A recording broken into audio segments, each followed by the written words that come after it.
Moraes quebrou sigilos fiscal e bancário de empresários a pedido de quem? Da PF? Não, a pedido de Randolfo Rodrigues. Randolfo que já fazia o trabalho de PGR, agora também faz trabalho de PF, né? De Polícia Federal.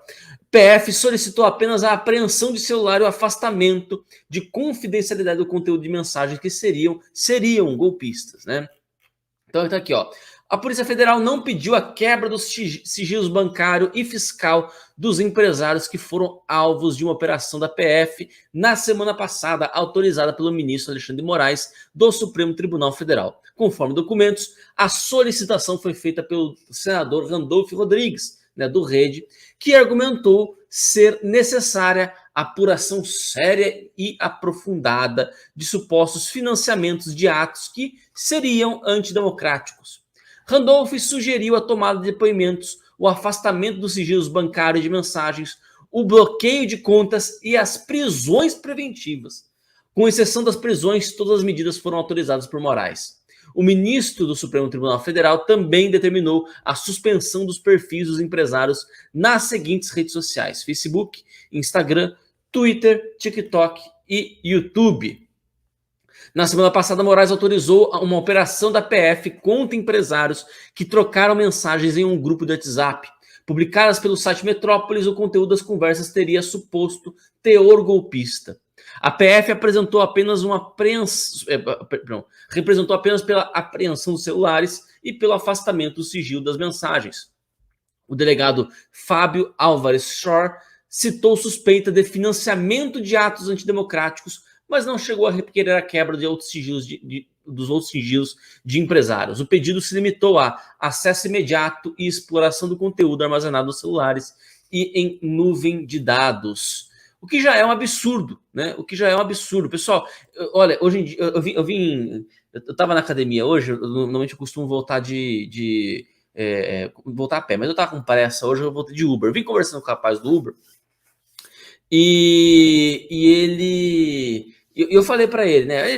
Enfim, conversando bem sobre política e tal, né? Ele me falou: não, eu tô com medo do Lula e tal, não sei o quê, né? Aí eu me soltei, né? A hora que ele falou isso aí, eu falei: então agora eu vou descer a lenha, né? E eu falei uma coisa para ele: o seguinte, olha, esse pessoal cresce e se desenvolve na sombra e na umidade da forçação de barra. Tem um negócio chamado forçação de barra, então todo mundo já sabe, então esse é o termo, é forçar a barra. Esses dias, vou contar uma história para vocês, esses dias eu esqueci de fazer um negócio que eu tinha combinado com a minha mãe, né? A minha mãe, combinei um negócio com ela e esqueci de fazer negócio para ela. Ela mandou uma mensagem para minha irmã, a seguinte mensagem, né? Juliana, eu vou matar o seu irmão.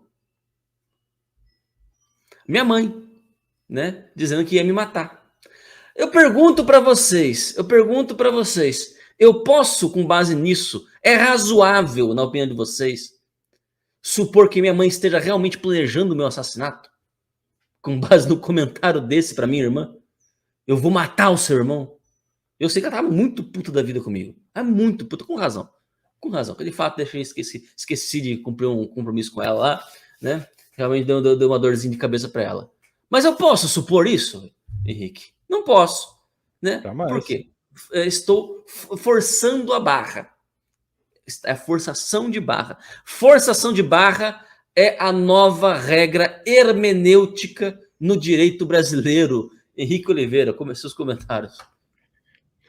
Não, falou tudo, ô Ítalo. Vamos lá, primeiro lugar, depois eu quero até falar dessa história, gostei da forçação de barra, mas me atendo inicialmente a esse ponto, né? É mais um dos absurdos que nós estamos vendo no judiciário brasileiro. Vamos lá, gente. Quem é que pode fazer esse pedido? Eu já ouvi até gente falando, mas o Randolph ele pode pedir o que ele quiser, o problema é o Supremo aceitar. Olha, se o Randolfo Rodrigues não fosse um senador da República, se ele não fosse muito bem assessorado, não tivesse uma equipe jurídica, né, eu até poderia pensar dessa forma, mas não se trata de qualquer pessoa. É um senador da República. É um cara que tem que ter o mínimo discernimento, o mínimo conhecimento e a mínima responsabilidade antes de levar esse tipo de pedido absurdo para o judiciário.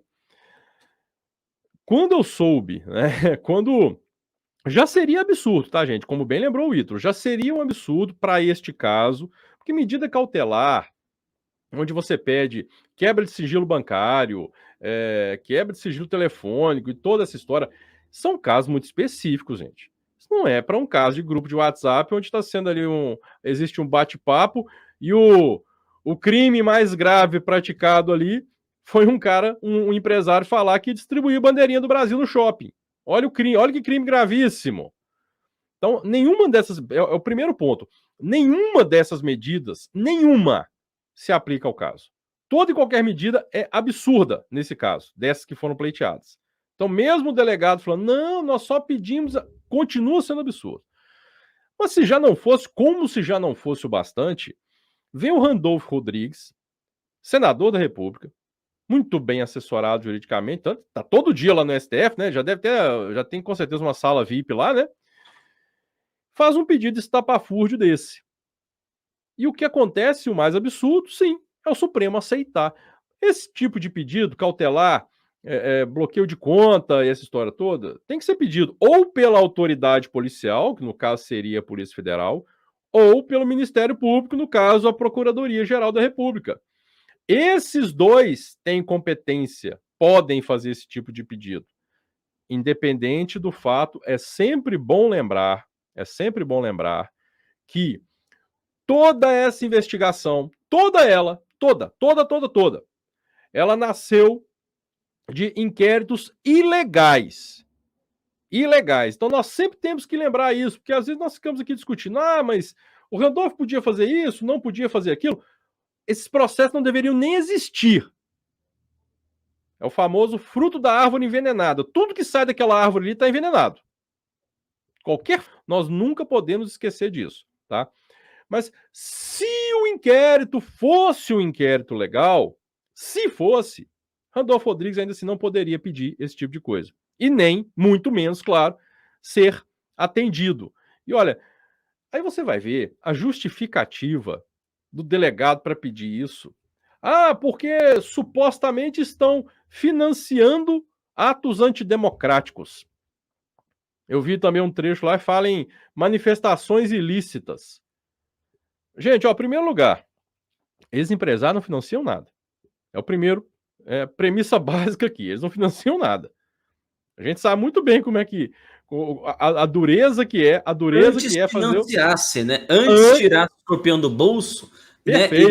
E ajudasse a gente a pegar caminhão, entendeu? Para não deixar nem o que ganha um salário mínimo, 2 salários mínimos, né?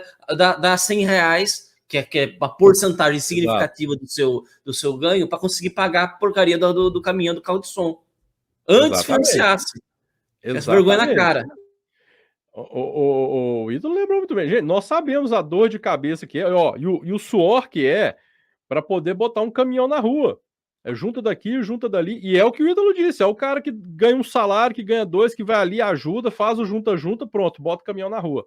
É assim que funciona. Tem empresário nenhum financiando nada.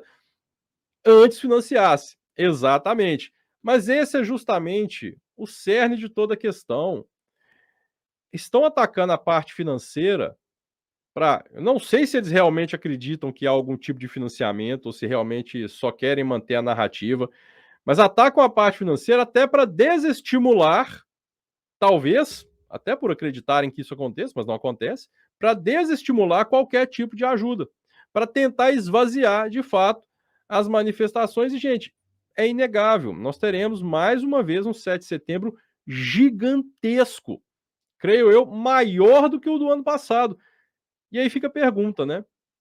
Nesse mesmo período, em 2021, né, no ano passado, nessa mesma época, falavam dia e noite: olha, manifestações golpistas, o golpe está sendo armado para o dia 7 de setembro. Olha, o golpe está aí, olha o golpe, não sei o quê. Falaram isso à exaustão, assim como estão falando agora. Já se vão aí quase praticamente, né, os 12 meses, já passado quase um ano. Cadê o golpe? Cadê o tal golpe que aconteceu no ano passado? Que falaram tanto. Que eram manifestações golpistas, manifestações antidemocráticas. O que eu vi de manchete de CNN, de Globo e afins, né? Falando lá, manifestações antidemocráticas e extremistas no Brasil. E aqui, cadê o raio do tal golpe que vocês estão falando aí? Tem mais de um ano. E agora vem chegando 7 de setembro de novo, a mesma balela. Ah, porque esses empresários podem financiar atos antidemocráticos aí. Que mané antidemocrático? Cadê o ato? Cadê a... Então, como o Ídolo disse, é a questão da forçação de barra. É a forçação de barra excessiva. Gente, o seu exemplo não podia ser mais perfeito. O que você fala no WhatsApp ali? E outra, vamos lá. E ainda que seja o sentimento mais profundo de qualquer um daqueles ali, que preferem de fato aquilo ali, cadê o crime nisso? Cadê o crime? Eu posso, às vezes, desejar coisas impossíveis. Eu desejo ardentemente que amanhã eu tenha cabelo igual, sei lá, o Sidney Magal, uma cabeleira. Assim. E não vai acontecer. Você deseja coisas impossíveis. Desejo comprar uma Ferrari amanhã. Eu não vou chegar com dinheiro imaginário lá. Às vezes você expressa o seu sentimento, o seu desejo ali numa conversa de WhatsApp, numa conversa com um amigo. Isso é muito diferente, nós já dissemos isso aqui. Isso é muito diferente de um ato você executar, um ato executório, a fase executória do caso, né? Do plano, vamos dizer assim. Uma coisa é eles falarem, eu prefiro isso, eu gostaria que acontecesse aquilo, gostaria que acontecesse aquele outro. A outra seria, Hang, faz o seguinte, você já pagou o cara lá que vai julgar isso não sei aonde? Ô, fulano, você já contratou o cara que vai passar com o avião dando um rasante lá, julgando um agrotóxico lá? Aí era uma outra história. Você teria a execução de alguma coisa. Agora, um bate-papo ali quer dizer que eles são alinhados com os atos antidemocráticos. Cadê ato antidemocrático no Código Penal? Eles atacam as instituições. Onde é que está ataque às instituições no Código Penal? Atentado à democracia. Não existe nada, não existe nenhum crime. Não existe crime, não existe legalidade nesses processos. Nós vivemos uma forçação de barra generalizada. Tentam tirar leite de pedra, pega um pedaço de um inquérito aqui, junta com um pedaço do outro ali e faz uma miscelânea, aí constrói esse Frankenstein jurídico que não tem nem pé nem cabeça, fala, pronto, tá aqui, Tá aqui. A justificativa é essa. Porque naquele outro inquérito ilegal lá, eu falei aquilo. Então pega emprestado aqui, junta aqui. Não tem fundamento para nada.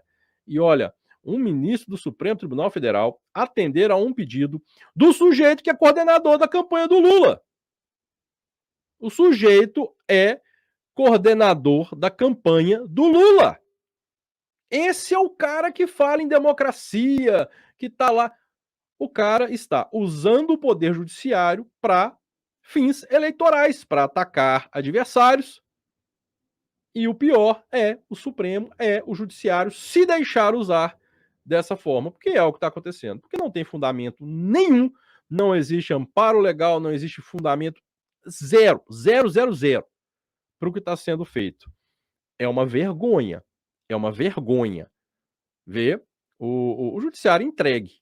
Está entregue. O Poder Judiciário no Brasil ele perdeu totalmente a credibilidade. Graças a Deus, ainda até utilizando aquela frase bem conhecida, ainda existem juízes em Berlim, né? Ainda existem juízes em instâncias inferiores que reconhecem o que está acontecendo e dão decisões, muitas vezes, contrárias àquilo que vem do STF, ao mau exemplo que vem do STF. Mas, infelizmente, já tem gente começando a seguir. A cartilha. Então, o judiciário hoje o judiciário perdeu totalmente a credibilidade junto ao povo brasileiro. Pelo menos junto àquele que enxerga o que está acontecendo e, sobretudo, não está sendo beneficiado por essas medidas arbitrárias. Não, e pra vocês terem uma ideia, né? Até o juiz instrutor, o juiz auxiliar, né? Porque todo ministro do STF tem juízes que auxiliam, né? Não é só ele ali, porque Tem três, três né? juízes. Então, o juiz instrutor, né, o juiz que auxiliou o ministro na decisão, ele foi contra, ou seja, o cara passou por cima até do cara que era o responsável por redigir os votos dele, né? Um negócio assim totalmente louco, né? Agora, tem fundamento, não tem fundamento. Agora, vocês viram? Você viu, o Henrique, que o pessoal está falando aqui da questão do padre Paulo Ricardo também, né? Importante destacar isso aqui, né? Eu não tenho uma matéria específica para ler, mas a informação é o seguinte: deixa eu explicar para vocês. Está circulando pela rede, né, que o padre Paulo Ricardo está sendo monitorado pelo STF. É verdade? É verdade, tá? Mas a decisão foi o seguinte: a decisão foi de monitorar os 100 canais mais os maiores 100 canais do Telegram. Dentre eles estava lá o padre Paulo Ricardo. Então não foi direcionado para o padre Paulo Ricardo. Tem lá canal até do BBB, filho. Até do BBB tem canal de futebol, do Brasileirão, entendeu? Tem canal de investimento, né? Acho que é da Nord Research, né? Que é uma concorrente da XP. Então, assim, tem de tudo ali, né? E tem ali, lógico, né? Tem o Bolsonaro, tem o Eduardo Bolsonaro, tem... agora, quem mais tem ali de relevante? Tem políticos, né? O que tem de política é tudo de direita. Por quê? Porque é a direita que usa o Telegram, né? É a direita que precisou usar o Telegram, ir para o Telegram, e virou terra da direita mesmo. O Telegram virou ambiente da direita mesmo, né? E tá lá, o padre Paulo Ricardo, ele tá no meio desse bolo aí, né? Então, esta é a informação, tá, pessoal? Não há uma intenção direcionada, né? Não há um monitoramento direcionado para o padre Paulo Ricardo, como está sendo veiculado aí, não que estejam mentindo, mas assim, da forma como está sendo veiculada, parece que é isso, né? Parece que é uma perseguição específica para o padre Paulo Ricardo. Não, ele simplesmente pegou ali um passaralho ali dos 100 primeiros e o padre Paulo Ricardo estava ali entre os 100 primeiros. Flávio Costa diz o seguinte: esses inquéritos secretos são para reunir informações de pessoas, de relações pessoais e financeiras daqueles que são contrários, considerados inimigos da revolução. Sem dúvida, né? Eu não sei, sinceramente, olha, a impressão que me dá, não sei se você, o Henrique, concorda comigo, pelo menos quando era com o Terça Livre, né? Quebraram lá o sigilo do Alan, quebraram o pessoal do Alan, quebraram da empresa. A impressão que me dá é que esse pessoal aí mede pela régua deles, né? Então, assim, ele falou assim, era só isso que ele conhecia. Ele só conhecia blogs como o Brasil 247, como o Diário do Centro do Mundo, tal, né? Esses blogs aí que ganharam de uma bolada, né? Com um blog, né? Que ganhou milhões durante o governo Dilma, né? Por propaganda, tal. Eu acho que ele só conhecia isso. Ele só conhecia isso. E acabou, né, enfim, né, acabou ficando, digamos assim, oh meu Deus do céu, acabou estigmatizando. Ele esperava realmente que ia achar alguma coisa, entendeu? Sim. Eu achei que o Algemar, ele realmente abriu, ele falou assim, mas tem que ter alguma coisa aqui, meu Deus do céu. Tem que ter alguma coisa aqui. Não tem essa impressão também, Henrique? Sim, não, de início, e até enquanto você falava, eu até estava procurando aqui relembrar de quando, porque isso voltou agora, essa história do monitoramento de canais, mas essa ordem é de abril. Isso já tem um bom tempo. Eu lembrava até, enquanto você falava, eu fui pesquisar aqui, e eu encontrei as manifestações sobre o caso ali em abril desse ano. Então já faz tempo que aconteceu, que teve início esse monitoramento. E a gente pode dar duas interpretações. E aí eu tendo a concordar com o Ítalo. Que no primeiro momento você fala, mas nesses 100 canais aí, a maioria é de direita. Sim, a maioria é de direita. Tem duas. Aí nós vamos entrar para um lado para o outro. Ou o lado mais, vamos dizer assim, mais fácil, mais tranquilo, que é pelo simples fato de que a direita usa muito mais o Telegram, e aí por isso estariam claramente os 100 maiores canais ali dentro, né, sendo canais de direita, ou então pelo fato de a direita usar muito e pelo fato de esses canais, né, uma grande quantidade de canais de direita, foi dada essa ordem. A gente não sabe, mas a verdade é essa mesmo, como bem o Ítalo disse, é um monitoramento geral, né, de canais da direita. Ô Ítalo, no início, eu penso como você. Eu acho que eles realmente acreditavam. Talvez seja esse o ódio que eles sentem. Eles realmente acreditavam que existia algo. Eles acreditavam que o Terça Livre era financiado por alguém. Eles acreditavam que tinha algum empresário aí por trás botando dinheiro em manifestação e não sei o quê. Porque isso já aconteceu em tempos passados com outras manifestações, isso bem antes de Bolsonaro, tá, gente? A gente sabe que nós tivemos movimentos aí que foram financiados, né? O que não tá errado também, não, gente. Esse é o ponto. Não tá errado. O cara quer financiar, o cara quer. Tá certo, tem que financiar mesmo. É aquilo que ele acredita, bota dinheiro lá, não tem nada de errado. Mas eu acho que eles acreditavam. Não, nós vamos pegar isso aqui, e aí nós vamos falar que é antidemocrático, vão sair prendendo todo mundo e pronto. Mas eles não acham nada. Por que eles não acham nada? Porque não existe nada. Tem 3 anos que eles falam de um raio de gabinete do ódio aí. Até hoje não acharam nada. E querem 2 exemplos de que não existe essa porcaria de gabinete, ou seja, o que for? Vocês lembram quando teve teve uma discussão na presidência do partido? Eu acho até que foi do PTB, se não me engano. Rapidinho vazou o print do WhatsApp no outro dia. Esse caso agora dos empresários. Tinham infiltrado no meio lá. Olha os prints todos aí, ó. Questão de dias. E aí nós temos 3 anos de falácia de gabinete do ódio. Até hoje não apareceu nenhum print de WhatsApp que minimamente aponte para a existência de um gabinete. E você vê vagabundo na imprensa, porque não tem outro nome, tem que dar esse nome, vagabundo, falando, não, porque os empresários, eles afirmam, eles não colocam em dúvida. Esses empresários, eles financiam o gabinete do ódio, o gabinete que é chefiado pelo Carlos Bolsonaro, com a coordenação do Alan, participação da Bárbara, do Gayer, do Ed Raposo, de não sei mais quem. Eles afirmam a existência de algo que não existe, a cabeça de bacalhau, ninguém nunca viu.